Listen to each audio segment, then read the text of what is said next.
दोस्तों, ये बात तो 100% सत्य है कि कोई भी व्यक्ति गरीब नहीं होता, उसकी सोच ही उसे गरीब बना देती है। क्योंकि जो इंसान जिस प्रकार या जितनी बड़ी सोच रखता है उसे उतनी ही सफलता प्राप्त होती है। अमीर और गरीब इंसान में बस इतना सा ही फर्क होता है कि कोई खुली आंखों से सपना देखता है और कोई बंद आंखों से। दोस्तों, आज आपको अमीर और गरीब इंसान की सोच का पता लगेगा, और अगर आपकी भी सोच गरीबों वाली है तो आज ही अपनी सोच को बदल डालो। और आगे बढ़ने से पहले अगर ऐसी दिमाग खोल देने वाली वीडियोस आप देखना चाहते हो तो इस चैनल को जल्दी से सब्सक्राइब करो। दोस्तों, एक समय की बात है, एक गुरु और शिष्य साथ में कहीं जा रहे थे। चलते चलते वो एक बड़े से खेत के पास पहुंचे। उन दोनों को पानी की प्यास सताने लगती है तो उन्हें खेतों के बीच में एक टूटी हुई झोपड़ी दिखाई देती है। अब गुरु और शिष्य दोनों ही उस टूटी हुई झोपड़ी के पास पहुंच जाते हैं। फिर उस घर का दरवाजा खटखटाते हैं और वहां से एक आदमी निकलता है जिसके साथ उसकी पत्नी और 3 बच्चे भी आते हैं जिन्होंने फटे और पुराने से कपड़े पहने हुए होते हैं। गुरु उन लोगों से विनम्र आवाज में कहते हैं कि क्या हमें पीने के लिए पानी मिल सकता है। गुरु की बात सुनकर वो आदमी अंदर से पानी लाता है। गुरु और शिष्य पानी को पीकर अपनी प्यास को शांत करते हैं। गुरु उस आदमी से कहते हैं कि आपका खेत तो इतना बड़ा है लेकिन इसमें कोई भी फसल नहीं है, फिर आपके परिवार का गुजर बसर कैसे होता है।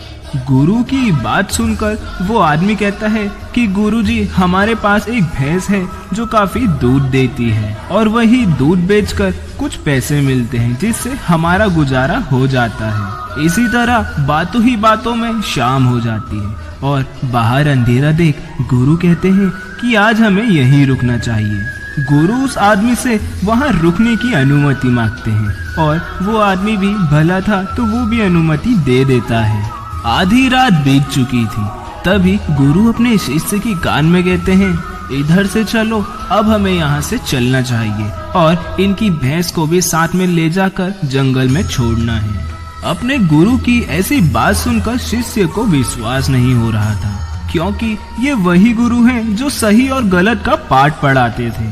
फिर आज पहली बार क्यों किसी के साथ गलत करने का बोल रहे हैं, लेकिन शिष्य अपने गुरु की बात भी नहीं डाल सकता था, इसीलिए अपने गुरुजी के साथ भैंस को लेकर निकल जाता है। गुरु और शिष्य जंगल में जाकर भैंस को छोड़ देते हैं, जहां से उसका वापस मिलना बहुत मुश्किल था। जिसके बाद गुरु और शिष्य आगे बढ़ जाते हैं, लेकिन शिष्य के मन में सदैव ये बात खटकती थी। करीब 10 साल बाद शिष्य भी एक बड़ा गुरु बन चुका था, तो एक दिन उसके मन में विचार आता है कि क्यों ना उस गरीब आदमी से मिला जाए जिसकी भैंस हमने जंगल में छोड़ी थी, और उस गरीब बेचारे आदमी की थोड़ी आर्थिक सहायता ही कर देंगे ताकि उसकी आगे की जिंदगी थोड़ी सरल हो सके। फिर इसी विचार के साथ वो उस आदमी से मिलने निकल जाते हैं। करीब 2 दिन बाद वो वहाँ पहुँच जाता है, पर वहाँ का नजारा देख वो बहुत हैरान रह जाता है, क्योंकि अब उस खेत में बहुत सारे पेड़ थे जिसमें बहुत सारे फल भी लगे हुए थे। और इतना ही नहीं, अब उस जगह वो टूटी हुई झोपड़ी नहीं बल्कि एक विशाल घर बना हुआ था। ये सब देखकर वो मन में सोचने लगा कि हो सकता है कि भैंस के चले जाने के कारण वो आदमी सब कुछ बेचकर यहाँ से चला गया होगा, इसीलिए वो वापस लौटने का सोचता है।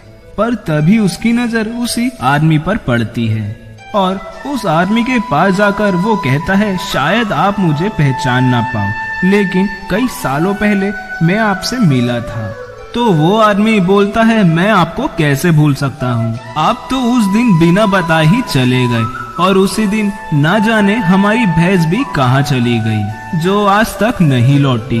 मैं कुछ दिनों तक बहुत परेशान रहा, कुछ भी समझ नहीं आ रहा था, लेकिन जीने के लिए कुछ न कुछ काम करना तो बहुत जरूरी था, इसीलिए मैंने लकड़ियों को काट कर बेचने का काम शुरू करा। जो भी पैसे मुझे मिले मैंने उसे अपने खेत में लगाकर फसल लगाई। फसल बहुत अच्छी हुई, जिससे मैंने एक फलों का बगीचा बनाया। जिस बगीचे में बहुत अच्छे फल लगे और आज मैं शहर का फल बेचने वाला सबसे बड़ा व्यापारी बन चुका हूँ। लेकिन ये सब कुछ भी ना हो पाता अगर वो भैंस यहाँ से ना गई होती, क्योंकि उस भैंस के कारण मैंने कभी दूसरा काम करने के बारे में नहीं सोचा। उसके जाने के बाद मजबूरी में मुझे दूसरे रास्तों के बारे में सोचना पड़ा जिससे मैं पैसे कमा सकूं। लेकिन मैं आज अपनी जिंदगी से बहुत खुश हूँ और शहर का सबसे बड़ा व्यापारी भी बन चुका हूँ। यही बात सुनकर शिष्य कहता है, ये काम तो तुम पहले भी कर सकते थे। तो वो आदमी बोला, कर तो सकता था, लेकिन उस समय मेरी जिंदगी बिना मेहनत के ही चल रही थी। इसीलिए मुझे कभी इतने सालों में इस बात का एहसास ही नहीं हुआ कि मैं भी कोई दूसरा काम कर सकता हूँ। यही कारण है मैंने कभी कोशिश ही नहीं करी। लेकिन भैंस के चले जाने के बाद मुझे इस बात का एहसास हुआ कि मैं कुछ दूसरा काम भी कर सकता हूँ, और तभी मैंने ये संकल्प लिया कि जो कुछ भी मैं करूँगा अपने दम पर करूँगा।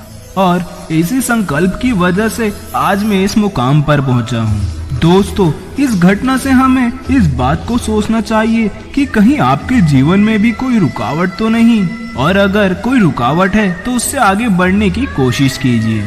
जो भी आपके पास है उसे खोने का डर मत करो, क्योंकि आपके पास खोने को बहुत कम है। लेकिन अपने मन से लड़कर अपने कंफर्ट जोन से बाहर तो निकल के देखो। जो भी आपने सोचा होगा वो एक चीज आपके पास जरूर होगी। अगर आप ऐसे ही दिमाग खोल देने वाली वीडियोस आगे भी देखना चाहते हो तो हमारे चैनल को सब्सक्राइब करके कमेंट में जय श्री कृष्णा लिखना मत भूलना।